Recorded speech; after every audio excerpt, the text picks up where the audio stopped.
somewhere between the Tigris and the Euphrates, in the fertile marshlands of what we now call southern Iraq, something happened that no one has ever fully explained. Not archaeologists, not historians, not the scientists who have spent entire careers digging through the mud and sand of ancient Mesopotamia, sifting through pottery shards and crumbled tablets, trying to piece together the story of how human civilization began, what they found when they got there, what the evidence actually shows when you look at it carefully and honestly, is something that doesn't fit the story we were all taught in school. It doesn't fit the neat, comfortable timeline that places primitive humans gradually learning, slowly evolving, carefully developing their tools and their language and their societies over thousands of years of incremental progress. What the evidence actually shows is something far more unsettling, far more fascinating, and in many ways far more profound than anything that conventional history has been willing to acknowledge. Let's start at the beginning. Or rather, let's start at what should have been the beginning, because that's where the first strange thing appears. Around 3500 BC, in that fertile crescent between the two great rivers, the Sumerian civilization appears in the archaeological record. And when we say appears, we mean appears. Not gradually, not slowly, not in the way that every model of human cultural development tells us civilizations are supposed to develop. The Sumerians appear in the record with a speed and a completeness that has genuinely puzzled researchers for over a century. Think about what that means for a moment. Every other civilization we know of leaves behind a trail. You can follow the breadcrumbs backward through time and watch the society develop. You see the rough pottery before the refined pottery. You see the simple huts before the complex buildings. You see the basic tools before the sophisticated implements. You see the small settlements before the organized cities. That trail of development is so consistent, so universal across every culture anthropologists have ever studied, that it became one of the foundational assumptions of the entire discipline. Civilizations grow gradually. Knowledge accumulates slowly. Technology improves in stages. That is simply how human societies work. Except when it comes to the Sumerians. Because the Sumerians did not leave that trail. Or rather, they left the end of the trail without leaving the beginning. When we first encounter them in the archaeological record, they are already there. Fully formed. Extraordinarily sophisticated. Displaying levels of knowledge and organizational capability that should have taken thousands of years to develop. And the most troubling part, the part that keeps serious researchers up at night, is that there is no archaeological evidence of the stages that should have preceded what we find. The crude phase is simply missing.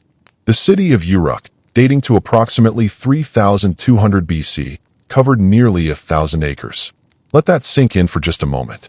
1,000 acres. An estimated 50,000 people lived within its boundaries, making it by any reasonable definition one of the largest cities on Earth at that time. And within that city there were distinct districts, residential areas, and commercial zones and religious precincts, all connected by an intricate network of canals that served simultaneously as transportation routes and sanitation systems. The engineering required to design and maintain those waterways, to keep them flowing in the right direction at the right rates, to prevent contamination between the sections used for commerce and the sections used for waste, required a level of hydraulic understanding that simply should not have existed at that point in human history, according to everything we thought we knew. Their mathematics was equally extraordinary. The Sumerians developed a numerical system based on the number 60. We call it base 60, and we still use it today, every single time we look at a clock or measure an angle. 60 seconds in a minute. 60 minutes in an hour. 360 degrees in a circle. These aren't arbitrary numbers. They come directly from the Sumerian mathematical system, transmitted through Babylonian mathematics, through Greek science, through Arabic scholarship, and finally into the modern world. We inherited this from the Sumerians. And the question that deserves to be asked, that demands to be asked, is how did they arrive at this system at the very dawn of what we call civilization? Base 60 is not an intuitive numerical system. It requires sophisticated mathematical thinking to develop, and even more sophisticated mathematical understanding to apply effectively across the range of disciplines the Sumerians applied it to, including astronomy, engineering, commerce, and timekeeping. Their metallurgy was precise in ways that still impress modern specialists. The bronze alloys they created, the The specific ratios of copper to tin that they used in different applications were not stumbled upon through random experimentation. Modern metallurgists who have analyzed ancient Sumerian bronze artifacts have recognized those alloy compositions as genuinely optimal for the applications they were used in. The ratios achieve specific properties, hardness, flexibility, resistance to corrosion, in ways that suggest not lucky guesswork, but systematic knowledge of how different metals combine and why. Developing that knowledge through trial and error alone would have taken generations, possibly centuries. Precession is the slow wobble of Earth's axis, a cycle that takes approximately 25,920 years to complete. Detecting it at all requires continuous, systematic astronomical observation spanning many centuries, because the change from year to year is so small as to be essentially imperceptible without careful record keeping across generations.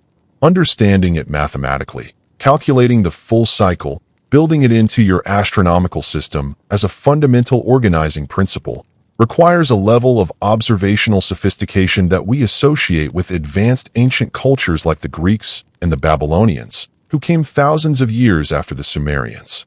Yet there it is in the Sumerian tablets, evidence that they understood this vast celestial cycle, evidence that they had been watching the skies long enough and carefully enough to detect a change so gradual that most of human history would pass before the cycle completed even once. The medical knowledge preserved on Sumerian tablets deserves its own moment of careful attention because it is genuinely astonishing. These texts contain detailed descriptions of surgical procedures, including descriptions that scholars have interpreted as references to brain surgery and the removal of cataracts from the eye. They describe specific plants and minerals used to treat a wide range of ailments, demonstrating a systematic understanding of pharmacology that required not just botanical knowledge but clinical observation, the ability to test treatments, record outcomes, and refine approaches based on evidence. Some tablets describe surgical instruments made from bronze and obsidian that match in their basic design the tools used in modern surgical procedures. Not approximately, not vaguely. Match them in ways that suggest the underlying principles of surgical intervention were understood at a level we would not expect from a civilization supposedly at the very beginning of its development. And yet there they are, in the clay tablets baked hard by the fires that destroyed their libraries and paradoxically preserved their knowledge for thousands of years. All of this knowledge, all of this extraordinary sophisticated understanding of mathematics and engineering and astronomy and medicine and urban planning, appearing in the archaeological record not at the end of a long period of development, but right at the start, without the predecessors that should have come before them, without the crude stages that every model of human development insists must have existed. Where did it come from? That is the question that everything else in this story orbits around. And to begin approaching an answer, or at least to understand the full strangeness of the situation, we need to look at one of the most puzzling documents from the ancient world, a text that has fascinated and frustrated scholars since it was first discovered, a document that presents a history of Sumerian kingship so extraordinary in its claims that most historians have simply decided it cannot mean what it says, except that it might. And if it does, then everything changes. The Sumerian king list is exactly what its name suggests, a record of the kings of Sumer, their cities, and the lengths of their reigns. It has been preserved on multiple separate tablets dating from different periods, which means it wasn't a single document that might have been corrupted in transmission. It was a widely known and widely copied historical record. And for the later portion of its contents, the portion covering kings who ruled after a specific catastrophic event, it is largely consistent with other archaeological evidence. The cities named are real. The kings listed can often be corroborated through other sources. The document, in other words, is a genuine historical record, not a work of pure mythology. But the earlier portion of the king list is where things get extraordinary. Because before it lists the historical kings, before it gets to the rulers whose reigns are measured in years and decades and centuries that correspond to human lifespans, the king list describes something entirely different. It describes the kings who ruled before the Great Flood. And the reigns it assigns to those kings are not measured in human years. They are measured in periods so vast that no human being, under any interpretation of biology or medicine ancient or modern, could possibly have lived through them. The tablet states it plainly and without apology. After the kingship descended from heaven, the kingship was in Eridu. In Eridu, Alulim became king, and he ruled for 28,800 years. The list continues. Alalgar ruled for 36,000 years. Enmenlu Ana ruled for 43,200 years. Enmengal Ana ruled for 28,800 years.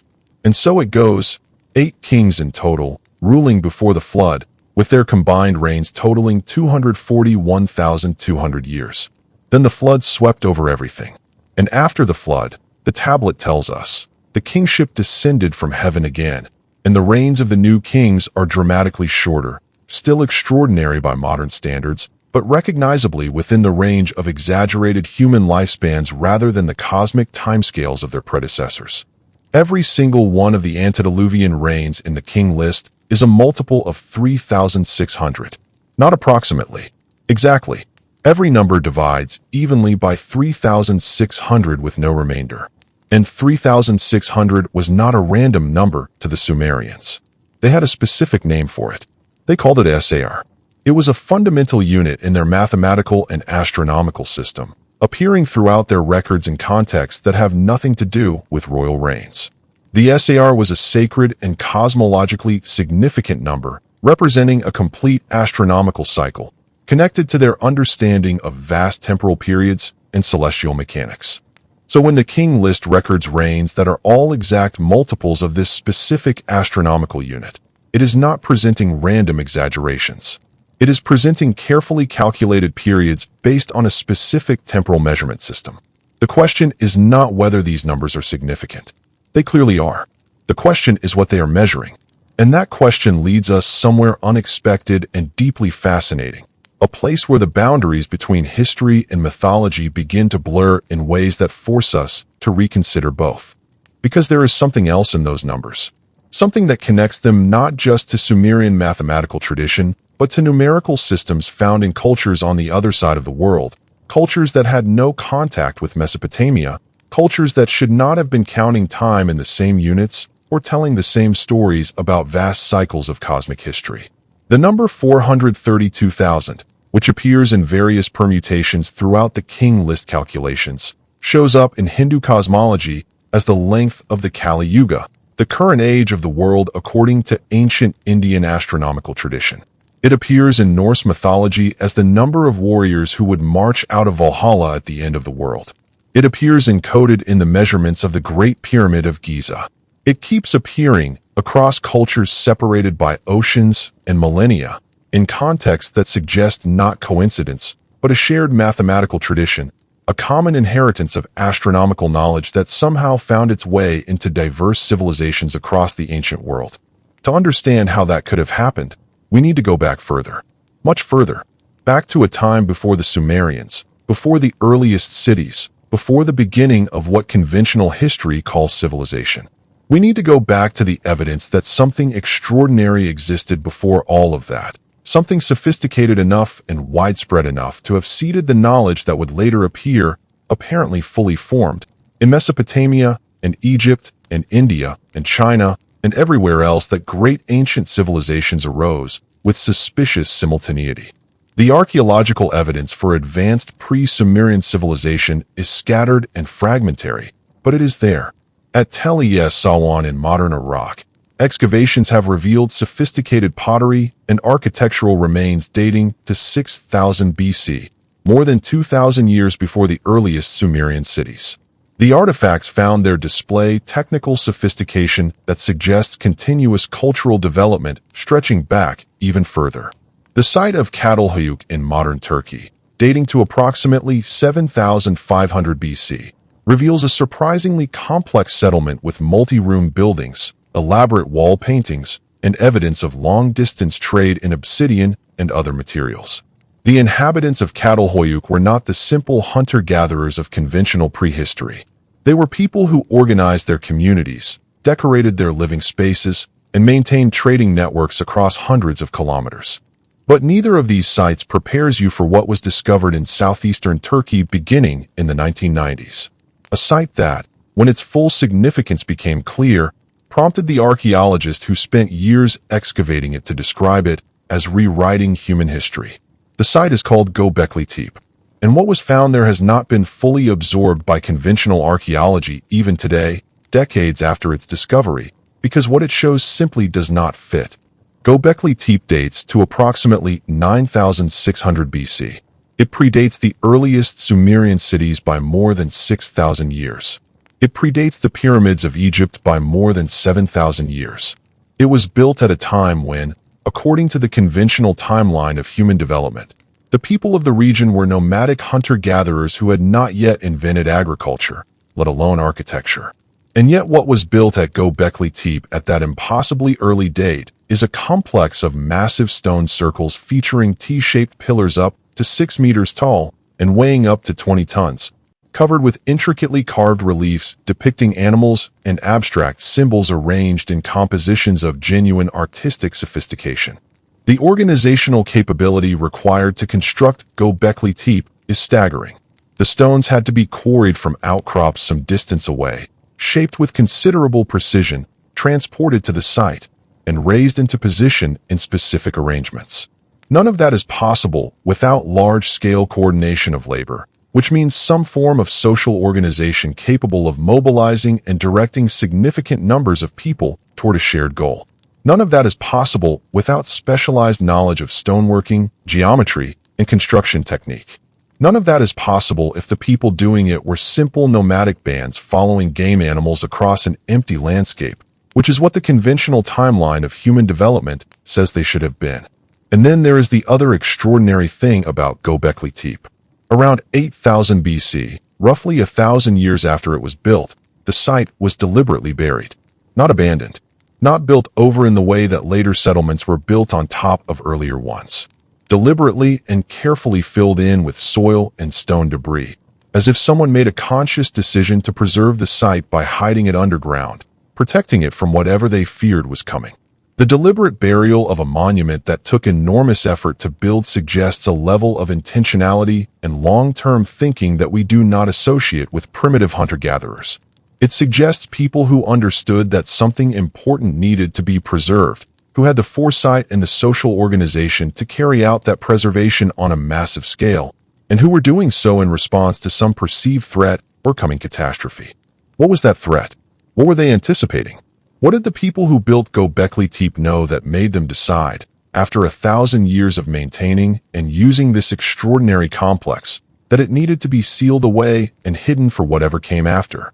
Those questions point us toward one of the most persistent and most consistently dismissed topics in the study of ancient history.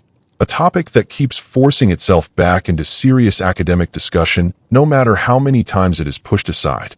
The question of the Great Flood. The Sumerian flood story is the oldest written version of this narrative. Preserved in cuneiform tablets that long predate the book of Genesis, it tells the story of a man named Utnapishtim, warned by the god Enki that a catastrophic flood was coming, instructed to build a vessel, to seal it against the waters, to take aboard the seeds of life, so that the world could be renewed after the destruction had passed. The story is familiar because it survived, transformed, and adapted into the biblical account of Noah. But the Sumerian version is older, and it contains technical details that are startling in their specificity.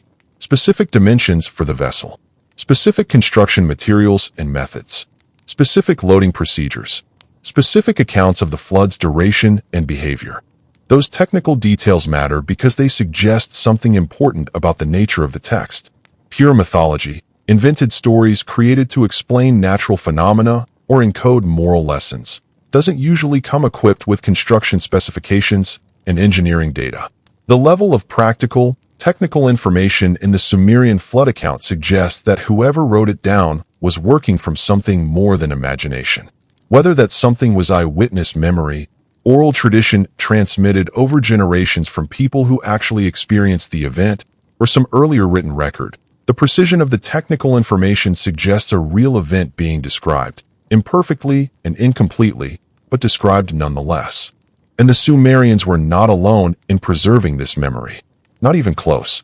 The flood story is not a Mesopotamian curiosity or a Middle Eastern religious tradition. It is one of the most universal narratives in the entire history of human culture.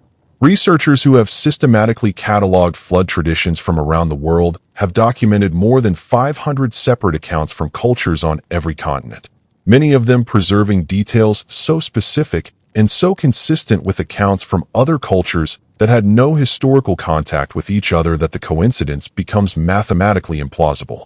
These are not vague stories about rain and rivers.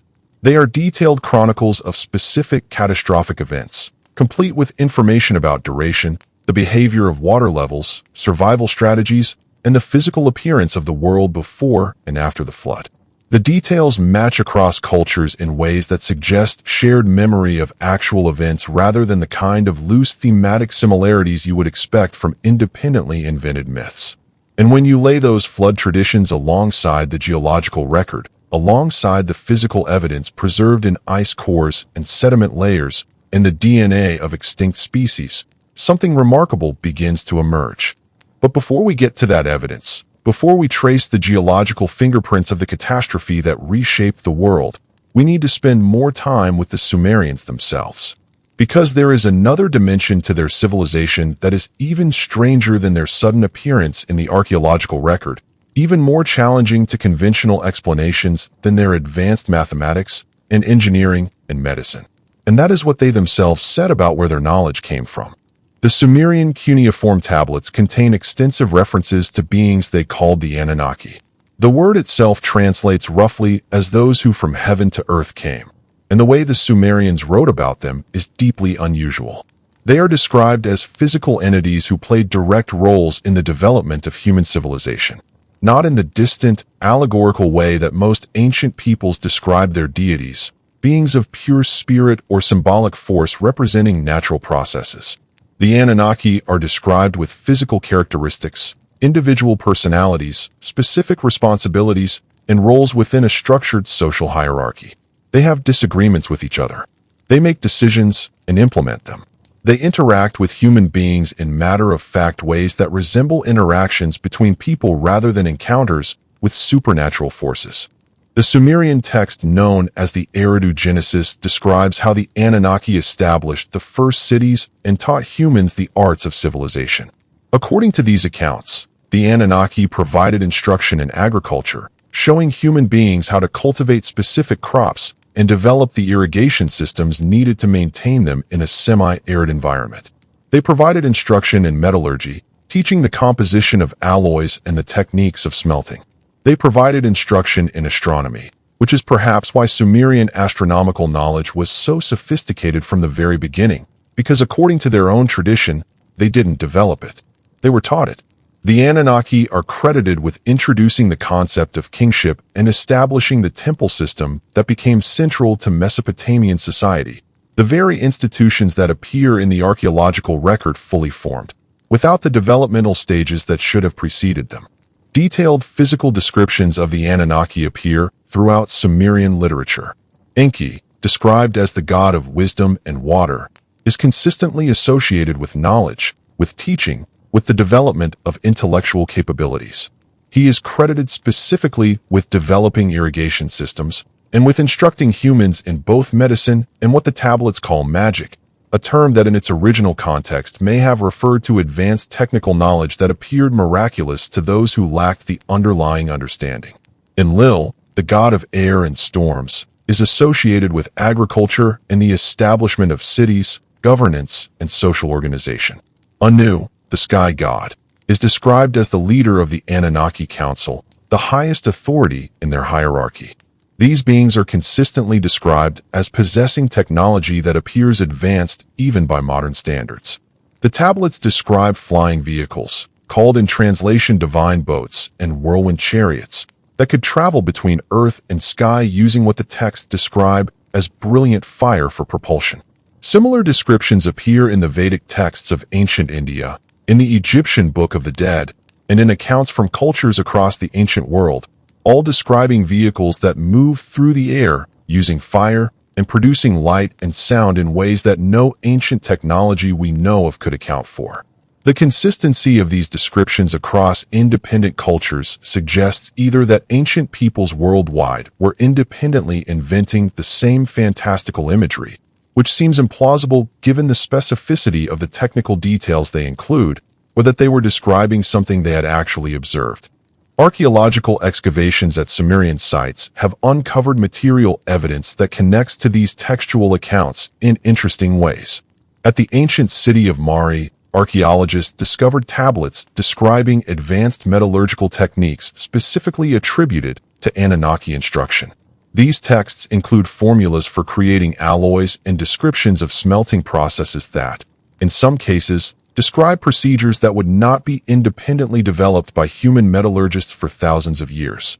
Whether this represents genuine transmission of advanced knowledge or simply represents the Sumerians attributing their own innovations to divine sources is a question that archaeology alone cannot answer. But the precision of the technical information in those texts makes the purely mythological interpretation harder to sustain. The site of Nippur has yielded thousands of cuneiform tablets, many containing detailed astronomical observations and mathematical calculations of a sophistication that continues to impress modern researchers. These texts describe the movements of celestial bodies with accuracy that requires sophisticated observational methods. Some tablets reference what the texts call divine measuring rods and celestial observation chambers, instruments and facilities used for precise astronomical measurements. Whatever these instruments actually were, the quality of the astronomical data they produced was real, and it was extraordinary. When you lay all of this together, the sudden appearance of a fully formed civilization, the impossibly sophisticated knowledge encoded in the king list's mathematical structure, the physical evidence of advanced prehistoric cultures like Göbekli Tepe, the universal flood tradition preserved across 500 cultures worldwide, and the Sumerian accounts of the Anunnaki, who taught them everything they knew, a picture begins to form.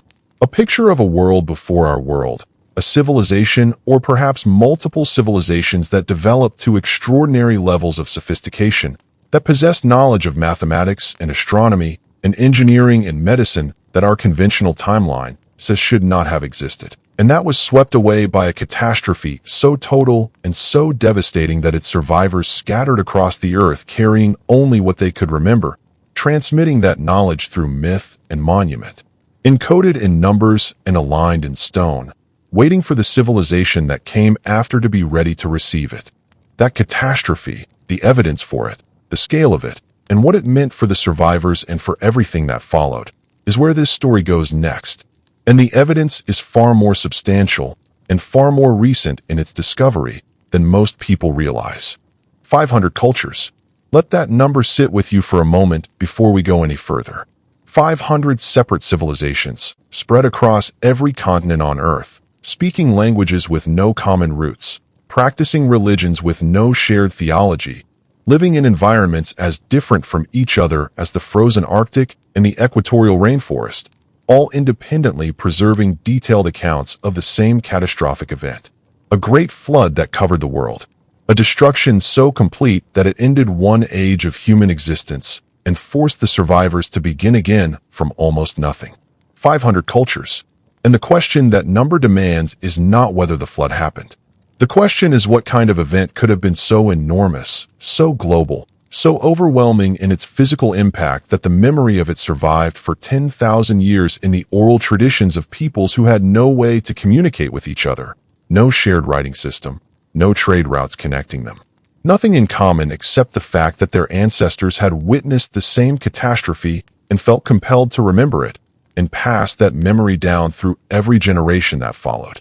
Because here is what most people don't appreciate about those 500 flood traditions. They are not vague. They are not the kind of general, thematically similar stories that you might expect if different cultures independently invented flood myths to explain the existence of rivers or the danger of seasonal rains. They are specific. They contain technical information. They preserve details about the behavior of water, about the duration of the event, about survival strategies, about the physical appearance of the world before and after the flood, that are consistent across cultures in ways that are genuinely difficult to explain as coincidence. When an Aboriginal Australian oral tradition, and a Mesopotamian cuneiform tablet, and a Native American ceremonial story all describe the same flood lasting the same number of days and peaking at the same relative height and receding in the same pattern, you are not looking at coincidence. You are looking at memory. Start in the Americas. The Hopi people of the American Southwest preserve one of the most detailed flood traditions in the indigenous North American world. Their account describes a world destroyed by water after the appearance in the sky of something they call the blue star Kechana, a celestial event that preceded the catastrophe. The Hopi tradition specifies that the flood lasted exactly 150 days before the waters began to recede. 150 days. Now consider that the Mesopotamian sources, the Sumerian and later Babylonian flood accounts, preserved in texts separated from the Hopi tradition by an ocean and thousands of years, also specify 150 days as the period during which the flood waters prevailed before beginning to fall. The number is not approximate. It is exact, and it appears on both sides of the Atlantic in traditions that had absolutely no historical contact with each other. The Hopi described their survivors taking refuge in hollow reeds that floated on the surface of the water, sealed against the flood. The specific detail of the sealed, floating vessel appears in the Sumerian account of Utnapishtim, in the biblical account of Noah, in the Hindu account of Manu, who was warned by a fish to build a boat and seal it before the great deluge came. Across traditions separated by oceans and millennia, the sealed vessel recurs as a specific survival strategy, not a vague metaphor, but a practical engineering solution described in consistent technical terms. The Cherokee tradition of the American Southeast speaks of the Nightland, people who escaped the great waters by building boats sealed with pine pitch. Pine pitch, a specific waterproofing material, chosen for its availability and its properties, described in a tradition that parallels in striking detail the construction specifications found in Sumerian flood accounts, where the vessel is similarly sealed with bitumen against the water. The use of pitch or bitumen as a waterproofing material is not an obvious mythological detail. It is a practical technical choice that reflects genuine knowledge of boat building, and it appears in both traditions, completely independently. Move south to the Aztec civilization of central Mexico, and the flood tradition becomes even more elaborate. The Aztecs preserved accounts of not one, but multiple previous worlds, each destroyed by a different catastrophe, with the current world representing the fifth sun, the fifth great age of creation. The fourth world, the one immediately before the current age, was destroyed specifically by water, a flood so complete that all the people of that age were transformed into fish by the waters that consumed them. The Aztec flood account specifies that the catastrophe was preceded by unusual astronomical events, changes in the sky that signaled the coming destruction to those wise enough to interpret them. The survivors of the Aztec flood tradition are described as taking refuge in a sealed vessel and emerging after the waters receded to become the ancestors of the current human race. The Mayan tradition from the same region is preserved in the Popol Vuh, one of the most extraordinary documents of the ancient Americas, a text that describes in vivid and specific detail the destruction of previous worlds and the creation of the current one. The Mayan flood account describes the wooden people, the beings of the third creation, who were destroyed when the sky fell and a great flood swept over the world.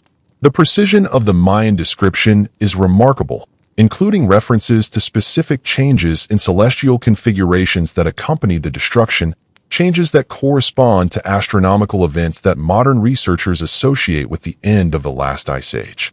Cross the Pacific Ocean, which was no barrier to the transmission of these traditions because the peoples on both sides of it preserve the same accounts. And you find the flood story in forms equally specific and equally consistent with the versions found in the Old World. The Australian Aboriginal peoples, whose oral traditions are among the oldest continuously maintained in human history, preserve flood accounts that are particularly striking because of the geographical isolation of the Australian continent. The Bundjalung people of eastern Australia describe the Great Flood of Ngurunderi, which occurred when the rainbow serpent stirred the primordial waters and the world was inundated. Their tradition specifies that the waters rose for 7 days and 7 nights, then maintained their peak level for an additional period before gradually receding. 7 days of rising water. That specific duration appears in flood traditions from cultures across the ancient world, including the Mesopotamian sources where the storm and the flood are described as lasting precisely 7 days before a change occurs. The specificity of the Aboriginal flood traditions extends beyond duration to include detailed descriptions of the world before the flood.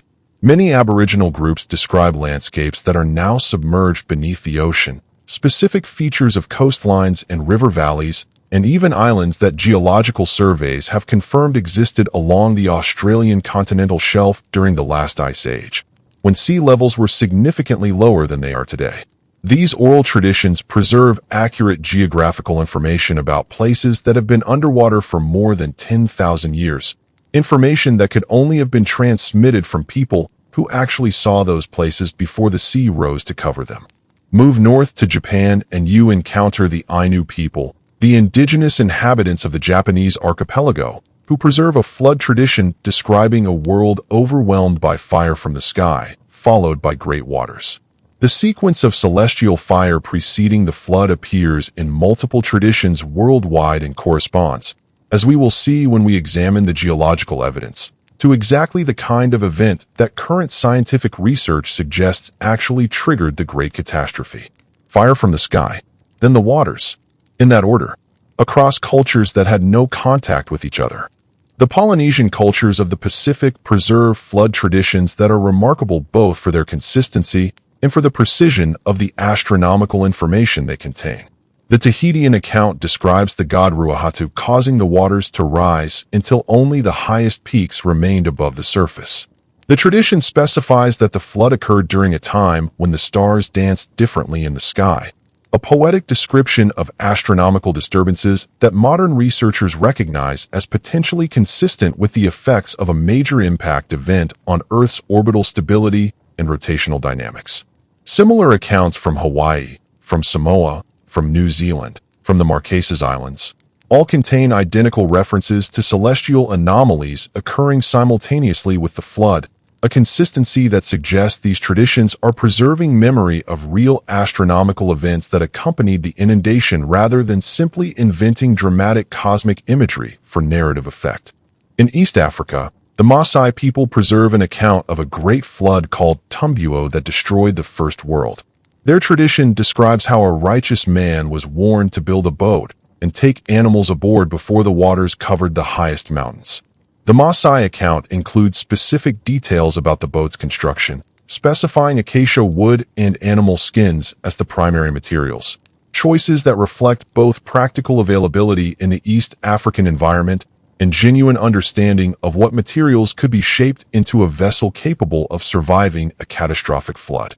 The animals taken aboard are listed in the tradition with specificity that goes beyond symbolic representation, including both domestic animals and wild creatures, an arc of biological diversity preserved against the destruction of the world.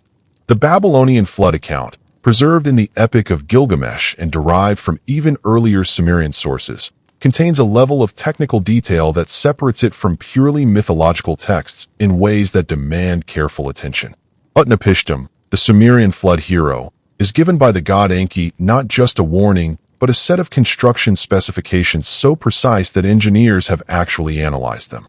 The vessel's dimensions are specified in Sumerian units, describing a structure of roughly equal length, width, and height, a shape that modern naval architects recognize as extraordinarily stable in rough water, far more stable than a traditional boat hull. The vessel's interior is described as divided into multiple levels with watertight compartments, a design that distributes weight evenly and prevents catastrophic flooding if any single section is breached. The waterproofing is specified as bitumen applied to both interior and exterior surfaces. The loading procedure is described in sequence, with specific categories of cargo and passengers loaded in a specific order that reflects genuine understanding of weight distribution and vessel stability. These are not the details of mythology. These are the details of engineering. And the question of how an ancient culture came to encode engineering specifications in a religious narrative about a divine catastrophe has a compelling answer if you accept that the narrative is describing something that actually happened, and that the technical details were included precisely because they were important, because they represented the knowledge that made survival possible, knowledge that needed to be preserved and transmitted to future generations who might face the same situation.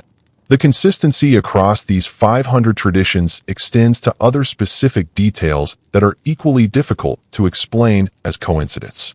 Multiple traditions from cultures on different continents describe the flood being preceded by unusual animal behavior. Birds flying in confused patterns, domestic animals showing extreme agitation, wild animals moving away from coastlines and river valleys in apparent awareness of what was coming. The Lakota tradition of the North American plains mentions buffalo herds moving in circles before the Great Flood, a behavior that modern researchers recognize as consistent with animal responses to infrasound generated by seismic activity or large atmospheric pressure waves, the kind of physical precursors that would accompany the approach and impact of a large extraterrestrial object. Many flood traditions specify not just the duration of the flood, but the season in which it occurred. The Aztec tradition places the flood during the time of the growing corn, corresponding to late spring or early summer in the northern hemisphere. Celtic accounts describe it happening when the oak leaves were full, also late spring to early summer. Ancient Greek traditions similarly associate the Great Flood with a specific astronomical season. The convergence of these seasonal indicators across cultures in different hemispheres suggests that the event occurred at a specific time of year when particular astronomical conditions prevailed, a consistency that points toward a single event at a definable moment in time rather than multiple separate floods remembered independently by different cultures. And then there is the most haunting detail of all, the one that appears in traditions from cultures as geographically separated as ancient Mesopotamia and the indigenous peoples of the Pacific Northwest coast of North America. The tradition that before the flood, the sky looked different. The stars were in different positions. The sun rose and set at different angles. The world itself was oriented differently. This detail, which sounds like pure mythology when encountered in isolation, becomes something else entirely when you understand what modern astronomy tells us about the physical effects of a major impact event on Earth's rotational dynamics. A sufficiently large impact can actually shift Earth's axial tilt. It can alter the orientation of the planet in space, changing the apparent positions of stars and the angles of sunrise and sunset. Ancient peoples watching the sky after such an event would observe exactly what these traditions describe. A world that seemed reoriented, a sky whose familiar patterns had shifted into new configurations. The fact that they describe this observation in their flood traditions suggests not mythological invention, but careful recording of something they actually witnessed. Now we need to leave the realm of tradition and enter the realm of physical evidence. Because the geological record of what happened to this planet approximately 12,900 years ago is not a matter of interpretation or mythology. It is written in the rocks and the ice and the soil, in chemical signatures and physical structures that have been studied by geologists and climate scientists for decades. And what that record shows is a catastrophe of extraordinary scale and speed that killed off a significant proportion of all life on Earth, ended an ice age, raised sea levels by hundreds of feet, and reshaped the planet's surface in ways that are still visible today to anyone who knows where to look. Ice core data from Greenland tells this story with extraordinary clarity. The Greenland ice cores preserve a continuous record of atmospheric conditions going back hundreds of thousands of years, with each annual layer of ice trapping samples of the atmosphere from that particular year. When scientists analyze these cores, they can read the climate record year by year with remarkable precision. And what the ice cores show at the Younger Dryas boundary is a change that did not take centuries or even decades. The ice core evidence suggests that the climate shift at the beginning of the Younger Dryas occurred within a single human generation. Temperatures dropped by as much as 15 degrees Celsius in some regions within what the geological record can only resolve as a matter of years.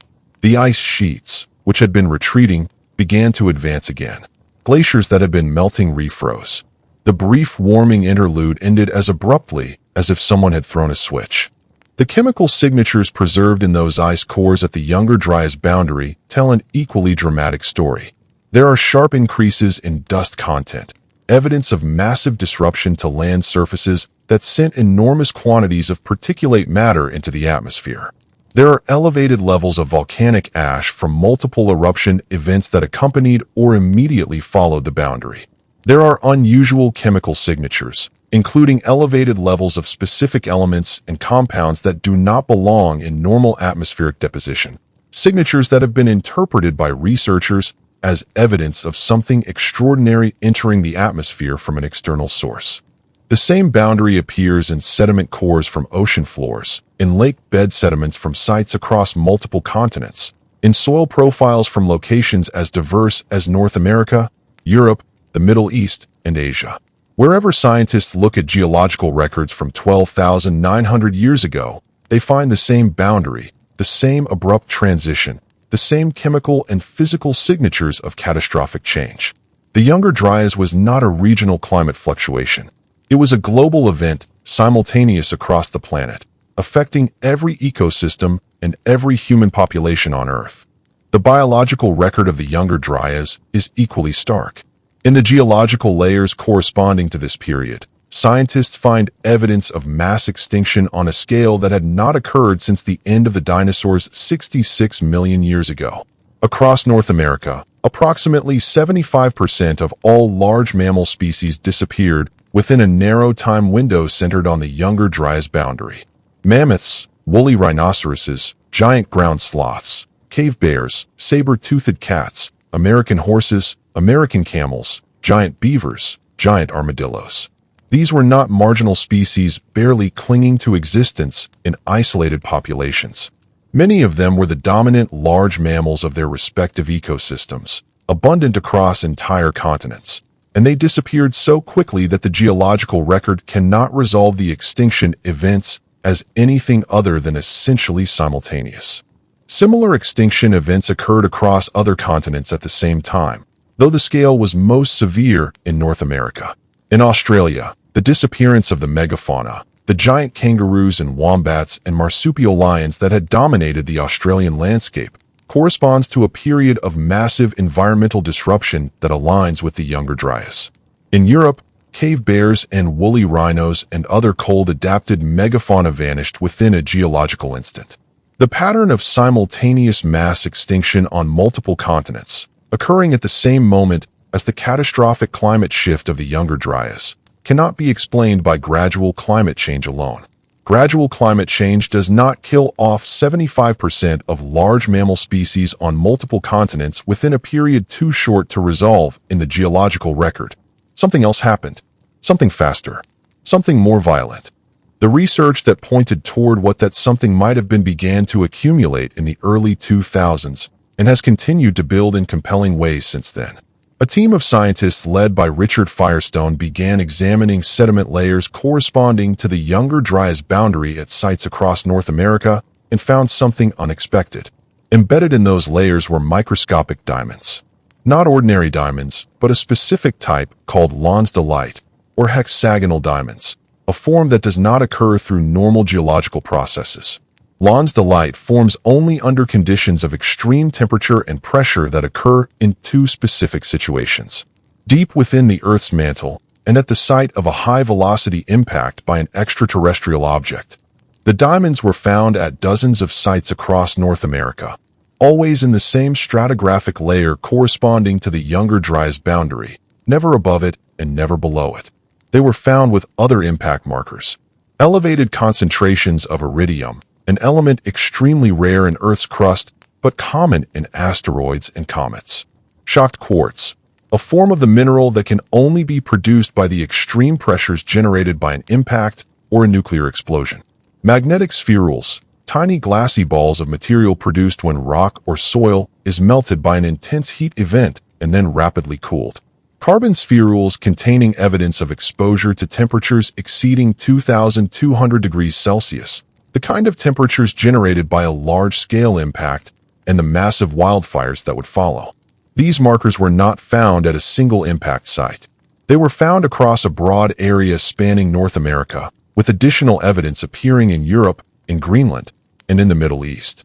The distribution pattern is significant because it is not what you would expect from a single-point impact by a solid object. A single asteroid or comet striking Earth would produce a localized impact crater and scatter debris in a specific directional pattern determined by the object's angle of approach. What the distribution of Younger Dryas impact markers suggests instead is something different and in many ways more terrifying. A fragmented comet that broke apart as it entered Earth's atmosphere, creating multiple impact sites across a broad region of the northern hemisphere. A cosmic shotgun blast rather than a single bullet. The platinum anomaly discovered in Younger Dryas boundary sediments provides some of the most compelling evidence for the cosmic origin of this event. Platinum is extraordinarily rare in Earth's crust. It sinks toward the core during planetary formation and is found in significant concentrations only in specific geological contexts where deep crustal rocks have been exposed. But at the Younger Dryas boundary, elevated platinum concentrations appear in sediment cores from locations as geographically diverse as Greenland, Mexico, Belgium, South Africa, and the Pacific Ocean floor. This global platinum spike, appearing simultaneously in the geological record everywhere it has been measured, is essentially inexplicable through any internal geological process. Platinum spikes of this kind appear in the geological record in only one other context that science currently recognizes. The mass extinction boundary 66 million years ago, caused by the impact of a massive asteroid that wiped out the non-avian dinosaurs. The Younger Dryas platinum anomaly is smaller in scale, but structurally identical in its global distribution and its stratigraphic precision. At the beginning of the Younger Dryas, massive quantities of fresh water were released into the North Atlantic from glacial lakes. As the ice sheets had been melting during the preceding warming period, enormous lakes had accumulated behind ice dams at the margins of the retreating glaciers. The largest of these, Lake Agassiz in what is now central North America, was bigger than all of the modern Great Lakes combined, holding an almost incomprehensible volume of fresh water behind ice barriers. The Younger Dryas impact event, with its seismic shockwaves and the rapid pressure changes generated by atmospheric airbursts, would have been more than sufficient to catastrophically break these ice dams and release the contents of these glacial lakes into the ocean within a very short period. The sudden introduction of this massive freshwater pulse into the North Atlantic would have disrupted or collapsed the oceanic circulation system, triggering the rapid cooling recorded in the ice cores, and would have simultaneously caused dramatic rises in sea level along coastlines worldwide. Tsunamis generated by impact fragments striking ocean areas would have added to the catastrophic flooding of coastal regions. Computer modeling of impact scenarios consistent with the Younger Dryas evidence shows that a fragmented comet striking the North Atlantic Ocean could have generated tsunamis hundreds of meters high that traveled inland for hundreds of kilometers. The geological evidence for such tsunamis exists in the form of marine sediment deposits found far inland from current coastlines in North America. Evidence of vast quantities of ocean water being pushed onto continental interiors with tremendous force. These deposits contain marine organisms and ocean floor sediments mixed with continental materials in patterns consistent with tsunami inundation at a scale that dwarfs anything recorded in historical times. The sea level rise that accompanied the end of the last ice age, accelerated dramatically by the Younger Dryas impact event, was one of the most transformative processes in recent Earth history. From the peak of the last glacial maximum approximately 20,000 years ago to the establishment of roughly modern sea levels around 7,000 years ago, global ocean levels rose by between 100 and 140 meters. That is a vertical rise of over 400 feet.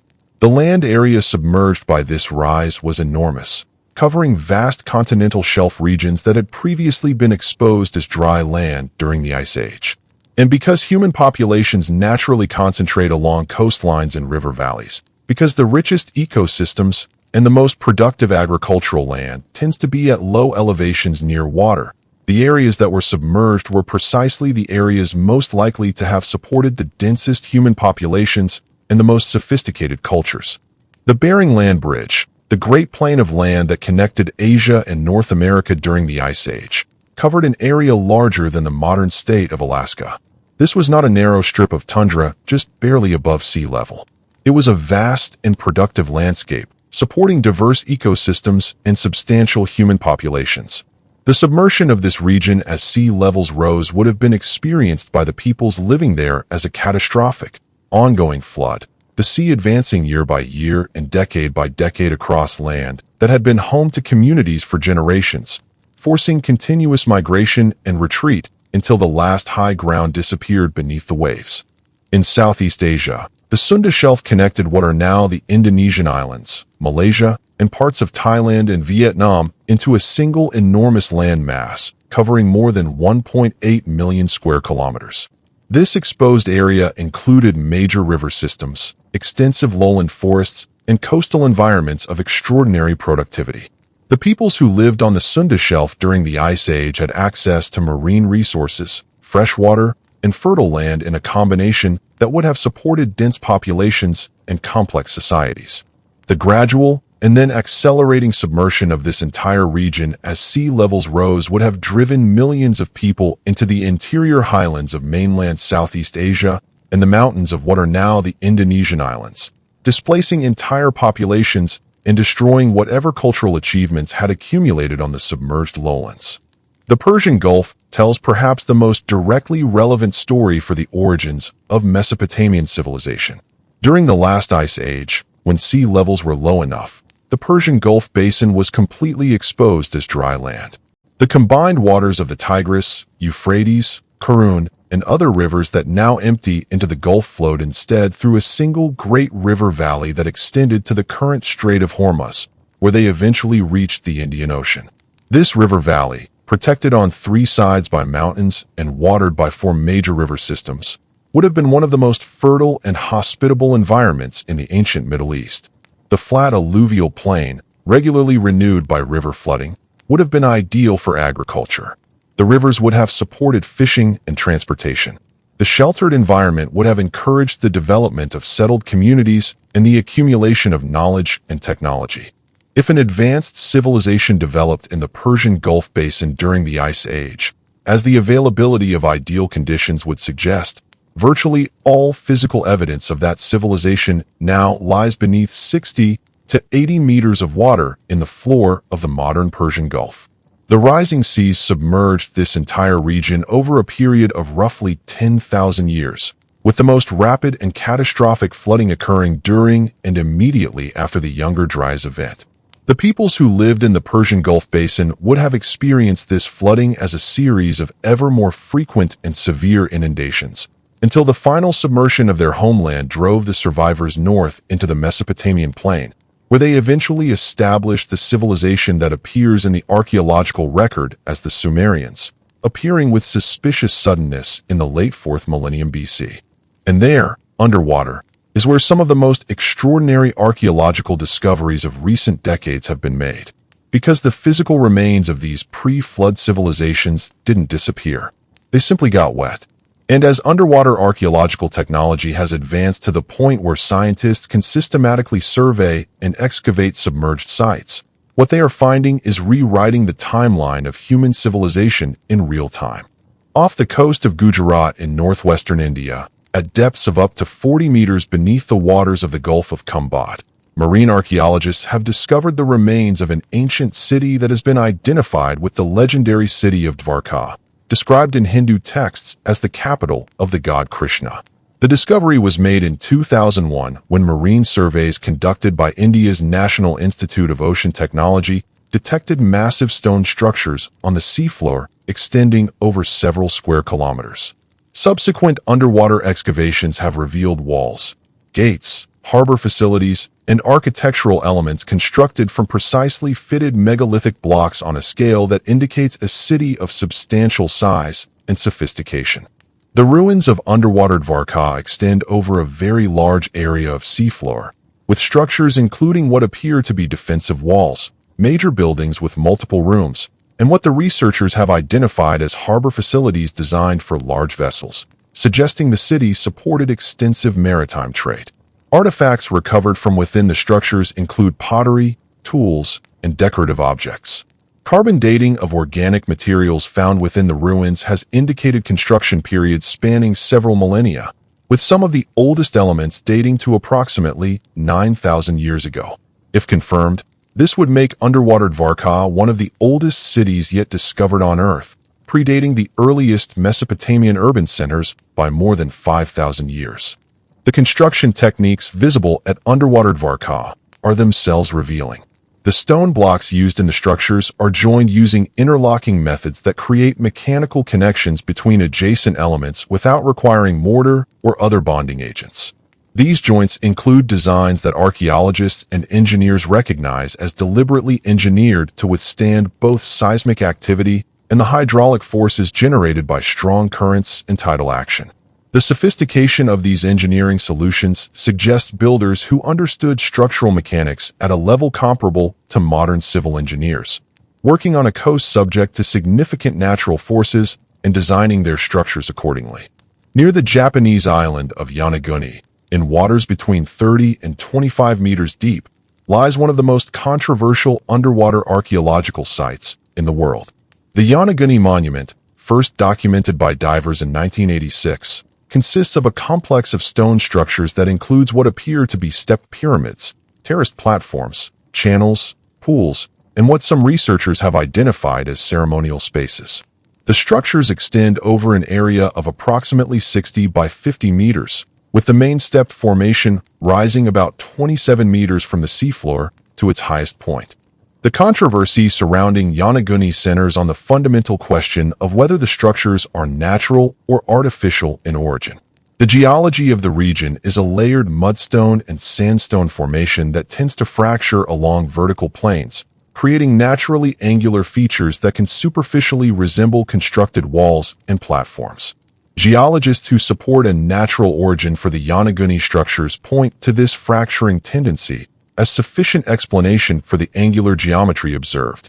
But researchers who argue for artificial construction point to features that they say cannot be explained by natural geological processes alone, including what appear to be deliberate tool marks on stone surfaces, features that seem to function as drainage channels, and the overall layout of the complex, which shows a consistency and organization that seems to reflect deliberate planning rather than random geological processes. The geometric precision of certain features at Yonaguni is genuinely difficult to explain naturally. Right angles and parallel surfaces occur in natural rock formations, but usually only in isolated instances. At Yonaguni, these geometric features appear repeatedly across the entire complex in arrangements that seem to reflect a coherent architectural plan. The stepped formation, in particular, presents a profile that is remarkably consistent and regular across its entire width, maintaining uniform step heights and depths in a way that natural erosion processes would be unlikely to produce. Whether this regularity reflects human construction or an unusually regular natural formation remains a subject of genuine scientific debate. What is not debated is the geological history of the Yonaguni area. The platform on which the monument sits was above sea level during the last ice age, when ocean levels were significantly lower than today. The area would have been submerged as sea levels rose following the end of the Ice Age, with the submersion occurring between 12,000 and 10,000 years ago, based on sea level reconstructions for the region. If the Yonaguni structures are artificial, they were built before that submersion, which would place their construction in the same broad period as Göbekli Tepe and would similarly challenge conventional timelines of human technological development in the Pacific region. In the Mediterranean, underwater archaeological surveys have revealed the remains of submerged settlements along coastlines across the entire basin. The submersion of the Mediterranean's own coastal shelf during the post-Ice Age sea level rise was less dramatic than in some other regions because the Mediterranean is a semi-enclosed sea less directly connected to the massive glacial meltwaters of the North Atlantic. Nevertheless, sea levels in the Mediterranean rose by roughly 100 meters over the course of the post-Ice Age period, submerging extensive areas of coastal plain that had previously been inhabited. The ancient city of Alexandria in Egypt extended further into the sea than its current boundaries suggest. Marine archaeological surveys off the modern Alexandrian coast have discovered massive stone blocks, columns, and sculptures that once formed part of the city's famous harbor district, including elements that may belong to the Pharos Lighthouse, one of the seven wonders of the ancient world. But more significantly, the surveys have identified architectural remains that extend beyond the known historical boundaries of the Hellenistic and Roman city, suggesting that the area was occupied and developed during earlier periods when sea levels were lower, with those earlier layers of occupation now resting on the seafloor at depths that place them well below the waterline of the historical city. The submerged city of Pavlopetri off the southern coast of Greece represents one of the most complete underwater archaeological sites ever investigated. Discovered in the late 1960s and systematically surveyed using modern sonar and photogrammetry techniques in the 21st century, the site covers approximately 30,000 square meters of seafloor at depths between 3 and 4 meters below the modern sea surface. The settlement is extraordinarily well preserved, with building walls still standing to heights of a meter or more in some locations, streets still visible as clear linear features between building plots, and interior room arrangements that allow archaeologists to identify the functions of individual spaces. Pavlopetri's urban plan is sophisticated in ways that are striking for its age. The settlement includes rectangular building plots arranged along straight streets in a pattern that represents deliberate urban planning rather than the organic, irregular growth typical of early settlements. A water management system runs through the site, incorporating channels, basins, and features that researchers have interpreted as fountains or ritual water installations. The presence of a formal water management system in a Bronze Age settlement of this size suggests a level of civic engineering that was previously not recognized in Aegean cultures of this period. Radiocarbon dating of organic materials from the site places its occupation beginning at least 5,000 years ago, with some evidence suggesting earlier activity going back further, though the oldest layers are the most difficult to date due to the complexity of the site's stratigraphy. What Pavlopetri and the other submerged Mediterranean sites demonstrate most powerfully is that the ancient world's coastal cultures were far more extensive and far more sophisticated than the above-water archaeological record alone suggests. Every ancient civilization we know of maintained close relationships with the sea. They fished, they traded, they traveled, they built ports and harbors and fishing villages along every available coastline. All of that coastal occupation, stretching back to the earliest periods of human settlement, is now underwater, accessible only through the difficult and expensive techniques of marine archaeology. The sites that have been investigated represent a tiny fraction of what must exist on the world's continental shelves, preserved in the cold darkness of the seafloor, waiting for the technology and the resources to bring their stories to light. The scale of what lies beneath the waves is extraordinary to contemplate. During the peak of the last ice age, when sea levels were at their lowest, approximately 30 million square kilometers of continental shelf that is now submerged was exposed as dry land. This is an area roughly equal to the combined land area of Africa and Europe. These were not barren, uninhabitable landscapes. They were rich coastal environments, lowland plains watered by rivers flowing from interior mountains, ideal for agriculture, for settlement, for the development of complex societies. For tens of thousands of years, these areas were among the most hospitable environments available to human populations in a world dominated by the cold and the ice of the glacial maximum. If significant civilizations developed on these submerged shelves during the Ice Age, and the environmental conditions were certainly favorable for such development, then the physical evidence of those civilizations is now resting on the seafloor at depths that modern archaeology has barely begun to explore. The great cities of the pre-flood world, if they existed, are not buried under desert sands or overgrown by jungle. They are underwater. And the flood traditions of 500 cultures worldwide, the stories of the world that was swallowed by the sea, may be the only records we have of what was lost when the ice melted and the oceans rose and the ancient world was drowned beneath the waves. But drowned civilizations leave survivors, and survivors carry knowledge. They carry it in their memories and in their oral traditions and in the skills they have learned and the observations they have made. They carry it with them wherever they go when they flee the rising waters and rebuild their lives in new places. And what some of those survivors built, or caused to be built, or encoded in stone and mathematics and astronomical alignments in the new world they inherited after the catastrophe, tells us something remarkable about what was preserved from the world that was lost. The next question is what precisely that knowledge was, how sophisticated it was, and how it was transmitted across the millennia and across the oceans to appear, simultaneously and inexplicably, in the great civilizations that arose independently in Egypt and India and China and Mesoamerica in the thousands of years after the flood? Because the answer to that question is encoded in the stones themselves, in the mathematics of monuments that have stood for millennia, waiting for us to learn how to read them.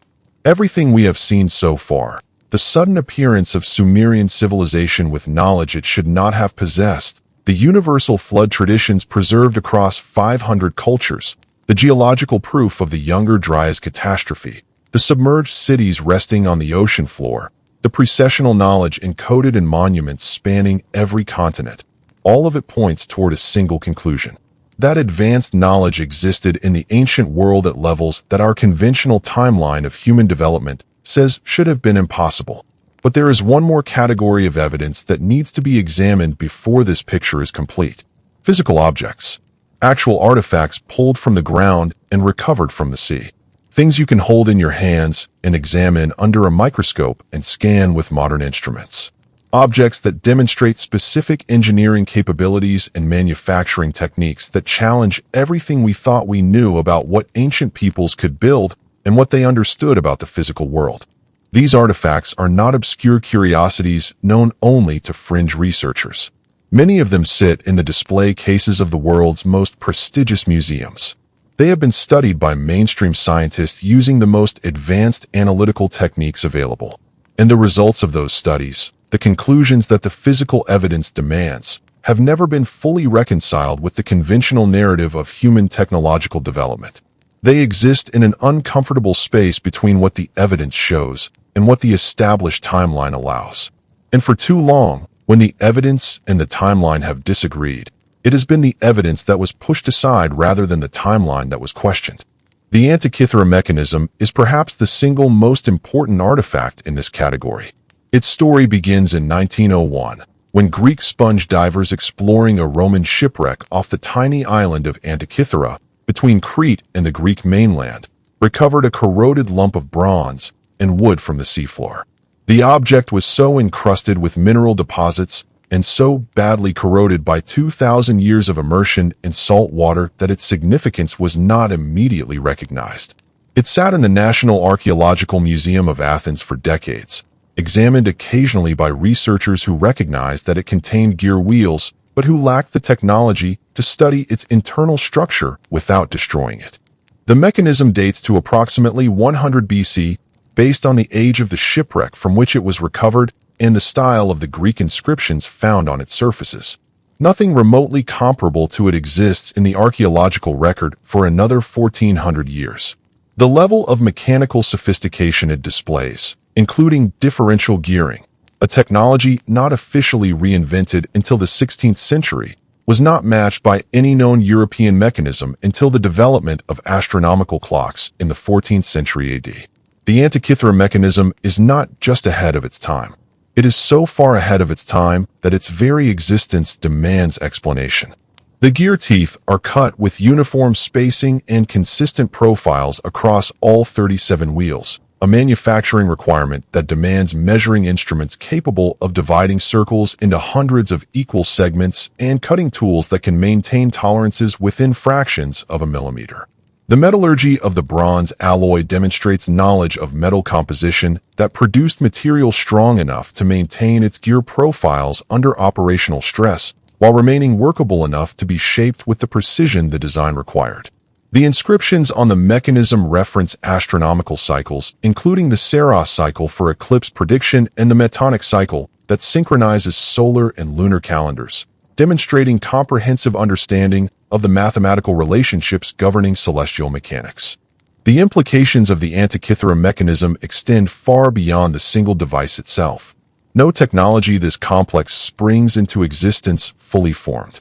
The precision of its gears, the sophistication of its design, the depth of astronomical knowledge required to conceive it, all indicate that the mechanism represents the culmination of a long tradition of mechanical engineering. There must have been earlier, simpler devices that led to the development of this one, a progression from basic gear mechanisms to the extraordinary complexity of the finished product. Yet none of those predecessors have been found. The Antikythera mechanism appears in the archaeological record as suddenly and as inexplicably as the Sumerian civilization itself, a finished product without a visible developmental history. implying either that the predecessors have been lost to time or that the knowledge required to build it was transmitted from an earlier tradition whose origins lie deeper in the past than we currently recognize. In Baghdad during the 1930s, a different kind of technological anomaly came to light. German archaeologist Wilhelm Koenig, working at the Iraq Museum, identified a set of clay jars recovered from sites near Baghdad that contained copper cylinders fitted with iron rods and sealed with bitumen plugs. The assemblies dated to between 250 BC and 250 AD, the Parthian period of Mesopotamian history. When Koenig examined these objects, he recognized that their structure was consistent with simple galvanic cells, devices capable of generating electrical current through the chemical interaction between dissimilar metals in an acidic solution. When replicas of the Baghdad batteries were constructed and filled with acidic solutions such as vinegar or citric acid, they produced electrical voltages of approximately 1.1 volts. The copper cylinders were precisely fitted within the ceramic vessels. The iron rods were carefully positioned to avoid direct contact with the copper while maintaining electrical continuity through the electrolyte, and the bitumen seals were applied to prevent leakage and contamination. These are not the characteristics of accidental chemical reactions. They are the characteristics of deliberately engineered devices constructed by people who understood the principles involved. Analysis of metal artifacts found near the sites where the batteries were discovered has revealed evidence of electroplating, the deposition of thin layers of one metal onto the surface of another using electrical current. Silver-plated copper objects and gold-plated jewelry from the same archaeological context show coating characteristics, uniform thickness, consistent adhesion, smooth surface finish, that are consistent with electrochemical deposition rather than mechanical application, such as hammering thin sheets of precious metal onto base metal surfaces. The quality of these platings matches results achievable through modern electroplating processes, suggesting that the ancient craftsmen who produced them understood the relationship between electrical current and metal deposition.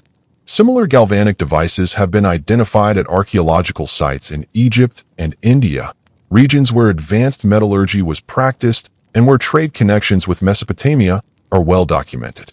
The consistency of design across these geographically separated sites suggests that knowledge of electrochemical processes was transmitted across the ancient world through trade networks and cultural exchange, representing a technological tradition that was more widespread and more sophisticated than conventional history has acknowledged. At Pumapunku in the Bolivian highlands, near the shores of Lake Titicaca at an elevation of nearly 4,000 meters above sea level, stands a site that presents what may be the most direct and least ambiguous challenge to conventional explanations of ancient engineering capability. The ruins of Pumapunku consist of massive blocks of andesite and diorite, two of the hardest stones used in ancient construction, cut and shaped with a precision that is genuinely difficult to reconcile with any known ancient stoneworking technology. The blocks at Pumapunku weigh up to 130 tons, and their surfaces are finished to a flatness that extends across spans of several meters without visible deviation. Edges are cut at precise right angles. Corners are finished to sharp points that have survived centuries of exposure to the harsh highland environment without significant erosion.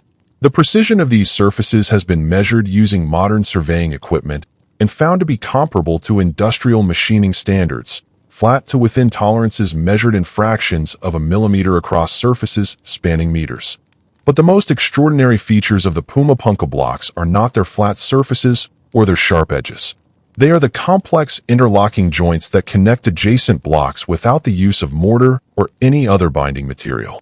These joints include H-shaped clamps, dovetail connections, and tongue and groove assemblies that lock the blocks together in 3 dimensions, distributing stress across the joints in ways that demonstrate sophisticated understanding of structural engineering principles. The precision required to create these joints, ensuring that the mating surfaces of adjacent blocks fit together without gaps across their entire contact area, demands measuring instruments and cutting techniques of a quality that should not have existed in pre-Columbian South America, according to any conventional timeline. Drill holes found throughout the Pumapunku blocks display characteristics that indicate the use of tubular drilling technology rather than solid boring tools. The holes maintain uniform diameters and parallel sides to depths that extend far into the stone without deviation, wandering, or taper.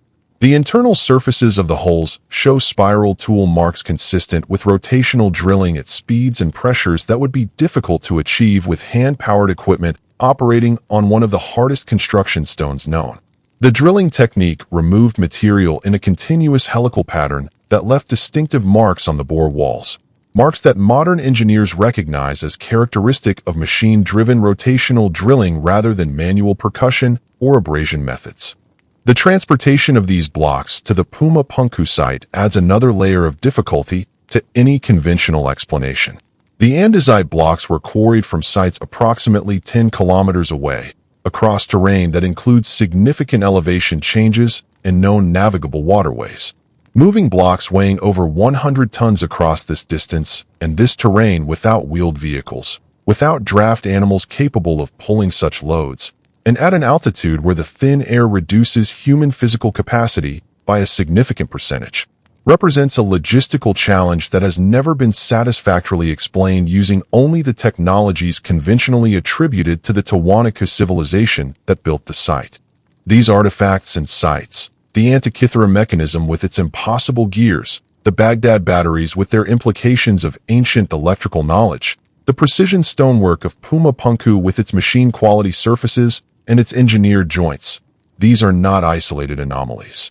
They are pieces of a pattern that includes the sudden, fully formed appearance of Sumerian civilization, the universal memory of a catastrophic flood preserved across 500 cultures, the geological evidence of a cosmic impact event that ended the Ice Age and reshaped the world, the submerged cities lying on the ocean floors where ancient coastlines once stood, the precessional knowledge encoded in the Great Pyramid and Stonehenge and Angkor Wat in the Mayan calendar, the shared mathematical framework connecting astronomical traditions across cultures that supposedly had no contact with each other. Each piece of evidence, taken alone, can be explained away, dismissed as coincidence, attributed to independent invention, filed under anomaly and forgotten. But taken together, the pieces form a picture that is increasingly difficult to ignore. The picture is this: human civilization is older than we think. The knowledge that appeared in the earliest civilizations of the historical period, in Sumer and Egypt and the Indus Valley in China, did not develop from nothing in the span of a few centuries. It was inherited, transmitted from a predecessor civilization, or perhaps from multiple predecessor civilizations, that developed to levels of astronomical, mathematical, and engineering sophistication that rivaled, and in some cases exceeded the capabilities of the societies that followed them. That predecessor civilization, or those predecessor civilizations, existed during the Ice Age on the vast continental shelves and coastal plains that are now submerged beneath hundreds of feet of ocean water. They were destroyed, or at the very least catastrophically disrupted, by the Younger Dryas impact event approximately 12,900 years ago, an event that triggered rapid climate change, mass extinctions, catastrophic flooding, and the submersion of the coastal landscapes where those civilizations had flourished. The survivors of that catastrophe scattered across the globe, carrying with them fragments of the knowledge their civilization had accumulated. They carried astronomical knowledge, mathematical systems, engineering techniques, agricultural methods, medical understanding. They carried the memory of what had happened, the memory of the flood that had destroyed their world, and they transmitted that memory through oral traditions that survived for thousands of years, evolving into the flood mythologies that anthropologists have documented in every corner of the planet. They established themselves among the emerging post-flood cultures of the New World, contributing their knowledge to the development of the civilizations that would eventually appear in the historical record. And they encoded their most important knowledge, the astronomical cycles and the mathematical constants, and the precise measurements of the Earth itself, in monuments designed to survive for millennia. Monuments built in stone because stone endures. Monuments aligned with the stars because the stars are the one constant that survives every catastrophe. Monuments that speak, in the universal language of mathematics, to anyone in any future age who has the knowledge to listen. The Great Pyramid stands in the desert outside Cairo, encoding the dimensions of the Earth and the mechanics of the precessional cycle in its proportions. Stonehenge stands on the Salisbury Plain, tracking the slow shift of the solstice sunrise across the precessional ages. Angkor Wat rises from the Cambodian jungle, its measurements and its bas reliefs encoding the same sacred numbers that appear in Sumerian mathematics and Hindu cosmology. The Mayan pyramids of Central America stand as calendars in stone, marking the passage of time in cycles that synchronize with the precessional Great Year. And beneath the waves, from the coast of Gujarat to the waters off Yonaguni, from the Mediterranean seafloor to the submerged plains of the Persian Gulf, the ruins of the world that came before wait in silence for the technology and the will to reach them and bring their stories back to the surface. The Sumerian king list told us the truth. Kingship descended from heaven. The flood swept over the world. And after the flood, civilization began again, not from nothing but from the fragments of what had survived. The traditions of the Anunnaki, the teachers who came from the sky, the culture heroes of 100 mythologies who brought knowledge to humanity after the destruction of the old world. These traditions preserve the memory of how the knowledge was transmitted, even as the passage of time transformed the teachers from historical figures into gods and the history into mythology. We stand now at a moment when the tools exist to test these ideas against the physical evidence. Marine archaeology is advancing to the point where systematic survey of the continental shelves is becoming feasible. Ice core science and impact geology are providing increasingly detailed records of the Younger Dryas event. Satellite imaging and ground-penetrating radar are revealing buried structures at sites around the world that have never been excavated. The technology to look beneath the surface, both literally and figuratively, is here. The question is whether we will use it, whether we will follow the evidence wherever it leads, even if it leads to conclusions that require us to rewrite the textbooks and rethink the assumptions that have governed our understanding of the past for over a century. The Sumerians left us their records. The monument builders left us their measurements. The flood survivors left us their memories. The ancient world left us everything it could, encoded in every medium that had a chance of surviving the catastrophe they knew was coming and the millennia that would follow. All we have to do is listen.